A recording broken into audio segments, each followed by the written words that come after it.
धर्मी के घर में बहुत धन रहता है, परंतु दुष्ट के उपार्जन में दुख रहता है।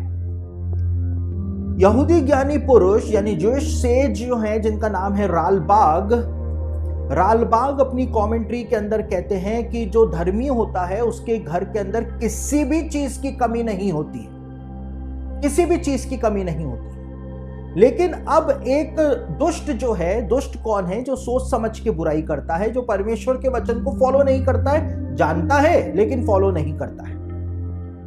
अब ये धर्मी व्यक्ति है, मेरी बात बहुत ध्यान से सुने। हम लोग जो हमारे दिमाग के अंदर जो चलता है उसका जवाब यहां पर सुलेमान दे रहा है। यहां पे लिखा है धर्मी के घर में बहुत धन रहता है, लेकिन दुष्टों के उपार्जन में दुख रहता है। धर्मी अपने घर के अंदर भरपूर है। अब धर्मी के घर में कोई व्यक्ति आ गया, मान लीजिए कि किसी धर्मी ने अपने घर का एक कमरा जो है या एक पोर्शन जो है वो किराए पर दे दिया, उदाहरण के रूप में किराए पर दे दिया। अब कोई व्यक्ति वहां पर आकर के रहने लग गया। ये वो व्यक्ति है जो परमेश्वर के वचन की परवाह नहीं करता है और बेईमानी से वो पैसे कमाता है, बेईमानी से पैसे कमाता है। कौन सी बेईमानी करता है वो तो जाने दीजिए, लेकिन वो बेईमानी से पैसे कमा रहा है। तो ये व्यक्ति जब इसके यहां आकर के रहने लग गया तो रालबाग कहते हैं कि जैसे ही ऐसे व्यक्ति के कदम इसके धर्मी के घर के अंदर पड़ेंगे तो धर्मी के पास फाइनेंशियल क्राइसिस आना शुरू हो जाएगा। फाइनेंशियल क्राइसिस आ जाएगा, धर्मी के पास धन की कमी होनी शुरू हो जाएगी। भले से ये किराया भर रहा है, लेकिन यहां पर कमी आनी शुरू हो जाएगी। और देखिए ऐसा होता है, कई बार लोग आकर के कहते हैं कि उनका बिजनेस लॉस में जा रहा है। कई सारे लोग कहते हैं कि जब से हमने इस मैनेजर को रखा है तब से हमारा बिजनेस डूब गया, इससे पहले तक तो हमारा बिजनेस बिल्कुल सही चल रहा। तो ऐसा क्यों होता है? उसका जवाब यहां पर दिया जा रहा है। और रालबाग कहते हैं कि जैसे ही ऐसे व्यक्ति के कदम आपके घर में पड़ जाते हैं, ऐसा व्यक्ति चाहे आपका रिलेटिव हो, चाहे दोस्त हो, चाहे कोई भी हो, लेकिन फैमिली मेंबर ही क्यों ना हो, लेकिन ऐसा व्यक्ति जब आपके घर के अंदर कदम रख देता है तो आपके पास फाइनेंशियली आप कमजोर होना शुरू हो जाते हैं। और ऐसा भी होता है कि वो बिल्कुल आपको कंगाल कर जाए, जबकि वो आपका कभी बुरा नहीं कर रहा है, लेकिन उसका जो बेईमानी वाला पैसा है, उस बेईमानी वाले पैसे को लेकर के वो आपके घर में आ रहा है, जा रहा है। इसकी वजह से आप फाइनेंशियल क्राइसिस के अंदर आ रहे हैं। तो रालबाग इस बात को अपनी कमेंट्री में बताते हैं और राशि अपनी कमेंट्री के अंदर कहते हैं, एक एग्जाम्पल देते हैं कि परमेश्वर का मंदिर जिसमें परमेश्वर की महिमा वास किया करती थी, जब राजा मनश्शे ने परमेश्वर के मंदिर के अंदर मूर्तों को स्थापित करा दिया तो परमेश्वर का मंदिर जिसमें परमेश्वर की महिमा वास करती थी वो तो चली गई, और साथ ही साथ परमेश्वर का मंदिर जो है वो भी पूरी तरह से नष्ट हो गया, पूरी तरह से जल गया।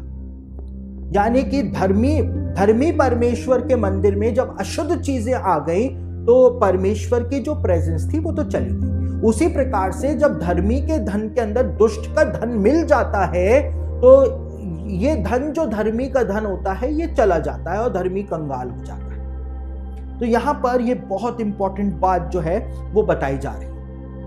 साथ ही साथ जूइश सेज इस बात को कहते हैं कि पिता जो है उसने बहुत मेहनत से पैसा कमाया, बहुत मेहनत से, और पिता ने बहुत जमा करके रखा, और पिता जो है वो भरपूर है, पिता जो है पैसे वाला है। लेकिन अब उसका बेटा जब कमाने निकलता है और बेटा अगर बेईमानी करके पैसा कमा करके घर में लाता है तो पिता का जो धर्मी पिता का जो ईमानदारी का पैसा होता है उसके ऊपर भी उस पैसे की वजह से श्राप आ जाता है और वो ईमानदारी वाला पैसा भी निकल जाता है, चला जाता है और पिता की मेहनत बेकार हो जाती है। तो ये बात जो है वो यहूदी ज्ञानी पुरुष सिखाते हुए आए हैं इस वचन के ऊपर। साथ ही साथ यहूदियों का ग्रंथ जो है तालमुद, उसके अंदर एक सच्ची घटना को रिकॉर्ड किया गया है यहूदी इतिहास की। और किस सच्ची घटना को रिकॉर्ड किया गया है? यहूदी इतिहास के अंदर एक घटना घटित हुई थी और तालमुद में उस बात को रिकॉर्ड किया गया। तालमुद बताती है कि एक स्त्री थी, यहूदी स्त्री थी, और उसका पिता बहुत ज्यादा पैसे वाला था। इकलौती लड़की थी, ना तो उसका कोई भाई था ना उसकी कोई बहन थी, और उसका पिता बहुत ज्यादा पैसे वाला था, लेकिन उसका पिता कंजूस था, और कंजूस ऐसा था कि वो किसी की भी मदद नहीं करता था। फिर इस लड़की की शादी हो जाती है। शादी के कुछ सालों के बाद इसका पति मर जाता है। अब इसका पति जो था वो भी अपने माता पिता का इकलौता बेटा था, ना तो उसकी बहन थी ना उसका कोई भाई था।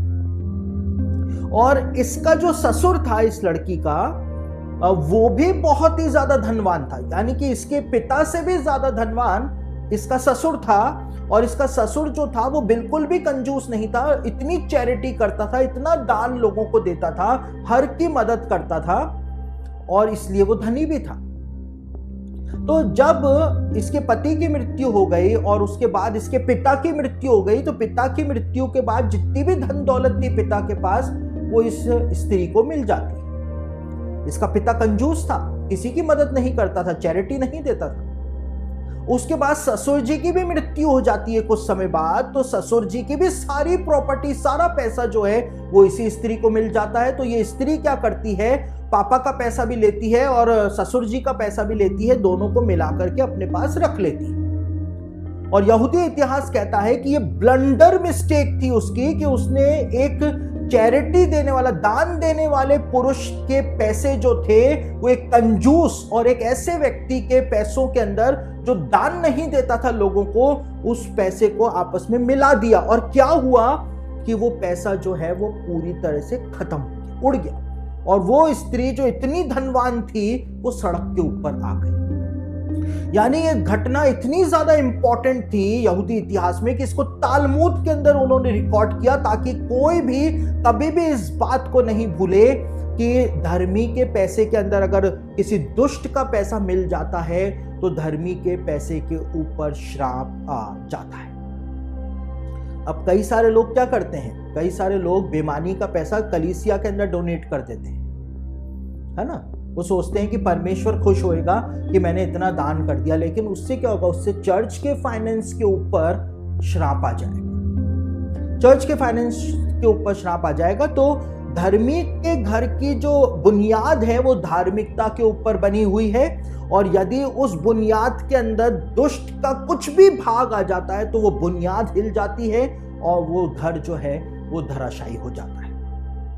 देखिए, कभी कभी ऐसा भी होता है कि आपका कोई रिलेटिव हो और उसके कोई बच्चे नहीं हो, कुछ भी नहीं हो, उसने विवाह भी नहीं किया हो, उसके पास बहुत ज्यादा प्रॉपर्टी हो, और जब उसकी मृत्यु होती है तो आपको पता चलता है कि उसने आपके नाम 1 रुपए भी नहीं करे, ठीक है, और लाखों रुपए जो है वो किसी दूसरे रिश्तेदार को वो दे गया, आपको 1 रुपए भी देकर नहीं गया। तो आप जो है वो तो उदास हो जाएंगे कि 50-60 लाख रुपए जो हैं वो उसको मिल गए, मुझको तो फूटी कौड़ी भी नहीं दिया, और आप बकेंगे उसको 4-5 गालियां, बकेंगे ही बकेंगे, चाहे बड़ी वाली नहीं बके तो छोटी वाली तो बकेंगे ही बकेंगे।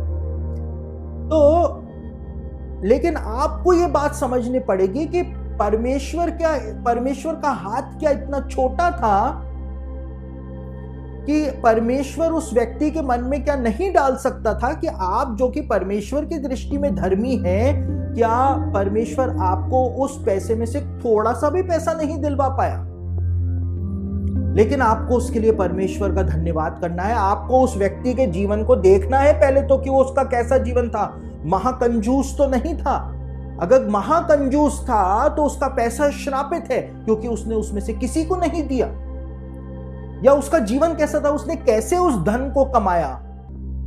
और फिर परमेश्वर का धन्यवाद करना चाहिए कि वो पैसा आपके पास नहीं आया, क्योंकि आपके नाम पर हो जाता तो आपको लेना ही पड़ता, और जब आप उसको लेते अपने पास रखते तो जो आपने अपनी मेहनत से जमा किया है वो उसको भी लेकर के चला जाता। तो इसलिए परमेश्वर का धन्यवाद हर बात के अंदर हमको करना है।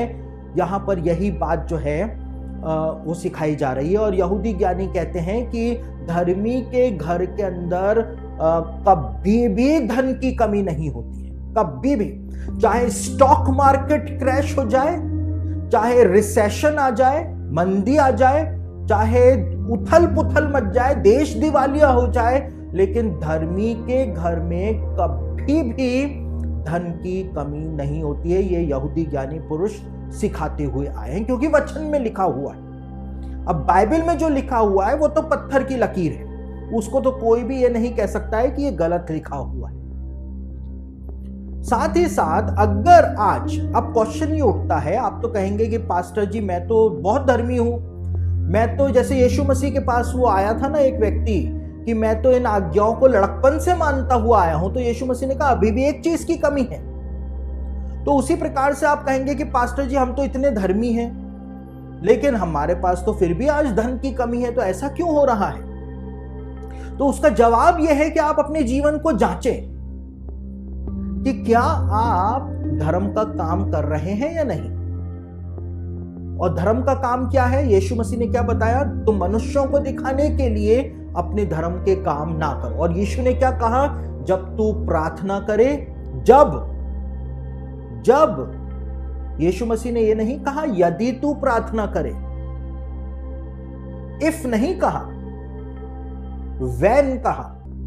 जब तू प्रार्थना करे, जब तू उपवास करे, यानी उपवास भी हमारे लिए मस्ट है अगर हम कर सकते हैं तो, और जब तू दान करे, यानी दान जो है वो यदि नहीं है कि यदि तू दान करे, यानी जब तू दान करे। तो ये तीनों धर्म के काम यीशु मसीह ने बताए। धर्म के काम और भी हो सकते हैं, चर्च जाना, वचन पढ़ना, ये भी धर्म के काम हो सकते हैं, लेकिन यीशु मसीह ने इनको इंक्लूड नहीं किया। यीशु मसीह ने 3 ही धर्म के काम बताए। तो अगर आपके पास आज घर में धन की कमी है, फाइनेंशियल ब्लेसिंग की कमी है, तो आप टटोलिए अपने जीवन को कि कहां पर छेद किया हुआ है अपने थैली में, कहां से आपने छेद बनाया हुआ है कि डल तो रहा है धन लेकिन जमा नहीं हो रहा है, छेद हो रहा है, नीचे से निकल रहा है। आप क्या दान दे रहे हैं? क्या आप प्रॉपर ऑफरिंग दे रहे हैं चर्च के अंदर? और जो बातें बताई हुई, मैं ये नहीं बोल रहा हूं, मैं कोई नियम कायदा कानून नहीं बता रहा हूं कि आपको दसवांश देना ही देना है, वो आपकी मर्जी है। आशीषें पाने का शॉर्टकट जो है वो है दसवांश देना, लेकिन आपको शॉर्टकट नहीं चाहिए, आप लॉन्ग कट से आना चाहते हैं तो वो आपकी मर्जी है। तो आप लंबे रास्ते से भी आ सकते हैं, लेकिन उस लंबे रास्ते से जो आप घूम करके आ रहे हैं, बाईपास होते हुए आ रहे हैं, क्या वहां पर भी आप दान दे रहे हैं या कंजूसी कर रहे हैं? आप क्या कर रहे हैं? परमेश्वर देख रहा है। अगर आप इस चीज को फॉलो करना शुरू कर देंगे तो धर्मी के घर में कभी भी धन की कमी नहीं होती है। इस बात की गारंटी बाइबल भी लेती है और जूश सेजेस भी इस बात को बताते हुए आए।